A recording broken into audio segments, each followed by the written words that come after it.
السلام علیکم ورحمۃ اللہ وبرکاتہ۔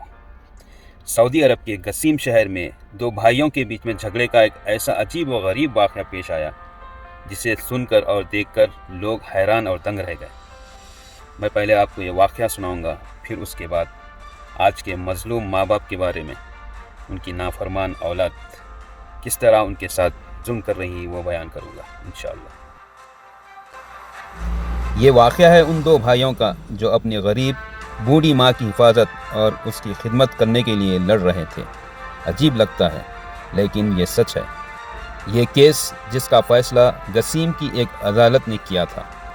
سعودی عرب کی عدالتی تاریخ میں یہ ایک سچا اور یونیک واقعہ ہے۔ ایسے معاملات جہاں والدین اپنے بچوں کے ساتھ ناروا سلوک کی شکایت کرتے ہیں، والدین اپنے بچوں کو چھوڑ دیتے ہیں، اور اس وراثت پر رشتہ داروں کے درمیان جھگڑے اور گھریلو تشدد کے کیسز ہوتے ہیں۔ ہر کنٹری کے فیملی کورٹ میں یہ کیسز عام ہیں، اور اب سعودی عرب کی عدالت بھی اس سے بچی نہیں ہے۔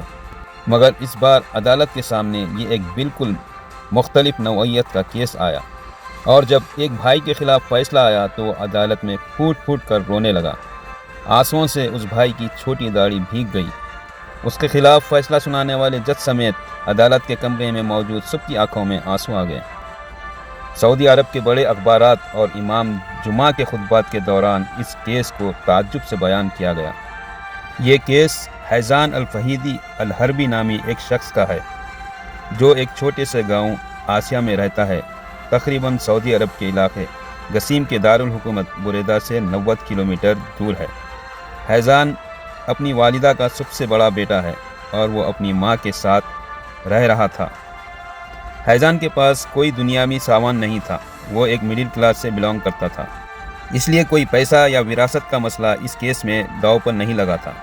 سب کچھ معمول کے مطابق چل رہا تھا، جب کچھ مہینے پہلے اس کا چھوٹا بھائی جو کہ ایک قریبی گاؤں میں رہتا تھا، حیزان کے پاس آیا اور پوچھا کہ وہ اپنی ماں کو اپنے ساتھ لے جانا چاہتا ہے۔ اب اس کی باری ہے، وہ اپنی ماں کی خدمت کرنا چاہتا ہے۔ چھوٹے بھائی کی اس ریکویسٹ کو حیزان نے سختی سے منع کرتے ہوئے کہا کہ وہ اپنی والدہ کا خیال رکھنے میں پوری صلاحیت رکھتا ہے اور ایمانداری سے اپنی والدہ کی خدمت کرتا ہے، اور اپنے چھوٹے بھائی سے کہا، والدہ سے تم پوچھ سکتے ہو، میں نے کبھی انہیں شکایت کا موقع نہیں دیا۔ ماں کی خدمت کو لے کر جب دونوں بھائیوں میں زیادہ بات بڑھ گئی، کسی نے کسی کی بات نہیں مانا، تو یہ کیس گسیم کی عدالت میں پہنچ گیا۔ جب یہ کیس جج کے پاس پہنچا تو جج حیران ہو گیا اور کہنے لگا، آج کی دنیا میں لوگ ماں باپ کو ایک دوسرے کو حوالے کرنے کی بات کرتے ہیں، اور تم دونوں ہے جو اپنے والدہ کے لیے، اس کی خدمت کے لیے لڑ رہے ہو۔ دراصل جج اب اس بات کا فیصلہ نہیں کر پا رہا تھا کہ وہ بوڑھی ماں کس بیٹے کے پاس رہے گی۔ دونوں بیٹوں نے اپنے اپنے دلائل پیش کیے اور رو رہے تھے اپنی ماں کی خدمت کے لیے، اور جج ہمیشہ ہر بار کیس کی سماعت کو ملتوی کرتے رہے کہ وہ آپس میں اپنے تنازع کو طے کر لیں گے۔ اور آج کی جنریشن کا یہ حال ہے میرے بھائی، شادی ہوتے ہی بدل جا رہے ہیں۔ شادی کے بعد وہ بوڑھے ماں باپ، ان کو جو ہے نا ایک بوجھ دکھ رہا، ان کو زندگی میں جو ہے وہ ایک کفت دکھ رہی ان کی زندگی میں۔ بوڑھے ضعیف ماں باپ پیسے اور وراثت کے بٹوارے کے لیے اپنے ضعیف ماں باپ کو جو ہے بچے تکلیف دے رہے ہیں، ان کو اذیتیں پہنچا رہے ہیں۔ حد تو یہ ہو جا رہی ہے، بعض بد نصیب اور بد اخلاق اولاد ضعیف بوڑھے ماں باپ پہ ہاتھ بھی اٹھا دے رہی ہے۔ اللہ رحم کرے، ان کو ہدایت دے۔ آج کیسے کیسے کیسز ماں باپ کو ستانے کے سننے میں آتے ہیں، سن کر جو ہے دیکھ کر آنکھ میں آنسو آ جاتے ہیں میرے بھائی۔ ایک یہ دو بھائی تھے جو اپنی والدہ کی خدمت کے لیے لڑ رہے تھے۔ ان کے درمیان نہ پیسے کا نہ وراثت کا کوئی جھگڑا تھا، یہ جھگڑ رہے تھے اچھائی کے لیے، اپنی والدہ کی خدمت کرنے کے لیے۔ اللہ تعالی ہم سب کو ہدایت دے اپنے ضعیف ماں باپ پر رحم کرنے اور ان کے ساتھ حسن سلوک کرنے کی۔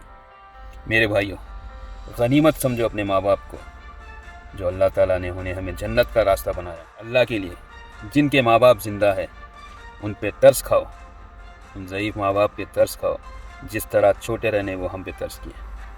اور اپنے نمازوں میں یہ معمول بنا لو، اپنے سجدوں میں، کہ ہر نماز میں اپنے والدین کے لیے دعا کریں، ربی ارحمہما کما ربیانی صغیرا۔ یہ معمول بنا دو میرے بھائی، آپ کی دنیا اور آخرت دونوں سنور جائیں گی انشاءاللہ، اور آپ کو دل کو سکون ملے گا، آپ ایک سکون محسوس کریں گے۔ اللہ ہم سب کو ہدایت دے۔ جزاک اللہ خیر۔